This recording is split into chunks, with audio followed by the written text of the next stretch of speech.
Do I deserve to be called rude? This video is not about mental health tips or psychology in academia or how to grow as a psychology professional.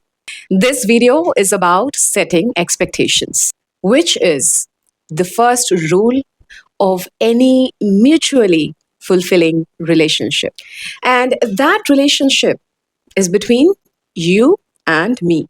You as my viewer, my subscriber, someone who benefits from what I share here. So, spare me the next 6 minutes and you will learn how to best leverage everything this channel has to offer. The very first thing you should know is that I do not know you personally, and you do not know me either. If you are here, it is because we converge at a common point of interest. This channel covers mental health in India and globally, psychology in academia, psychology as a career prospect, and the overall mental health infrastructure. I put in significant effort. I have committed, in fact, to a video a day throughout 2026. So you see, it's research, time, and labor.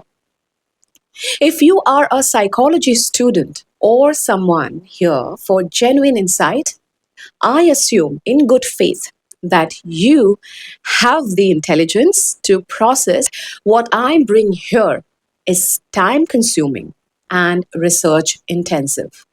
This is not my full time income. So, given all of this, do I deserve to be called rude? Simply because I am straightforward. Someone once asked me why I said IGNOU's BAPCH is a 4-year program when the website shows 3. I replied, I said what I know. If you can't trust what I say, reach out to a source that you can trust. That was my complete answer. No abuse, no slang, no hostility. The response was, why are you being so rude? And then a third person, someone not even a part of that exchange, adding, she's always like that. Such a worst behavior. See, I am a direct person. Communication is my forte. And that is not a tall claim. I have 17 years in corporate communications across industries and major multinationals. With that background, I'm very particular about what I say and how I say it. I have never set out to offend anyone. That's such a waste of my time. You should know that. If someone takes offense, still, even after that effort, that is their conditioning. And I say that not as a communications professional, but as a psychologist this time.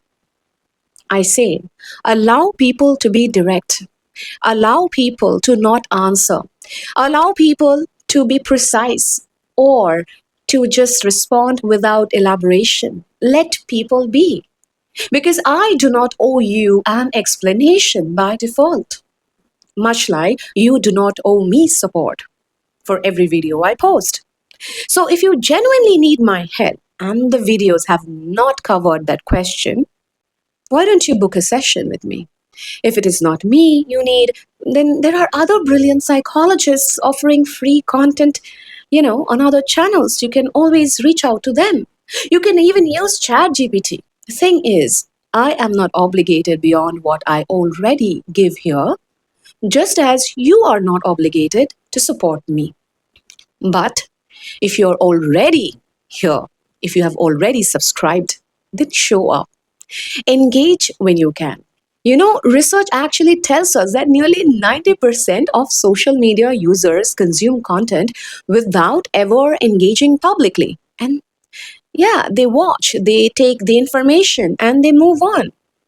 That is a documented behavior. And if you are following this behavior, then it is well understood, right? But do not be that person who never shows up and then resurfaces only when they need something.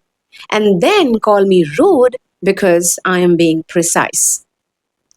Give this channel genuine engagement and you will get back in abundance, right? Come with an open heart, a thinking brain. Verify what I share. Put in your effort.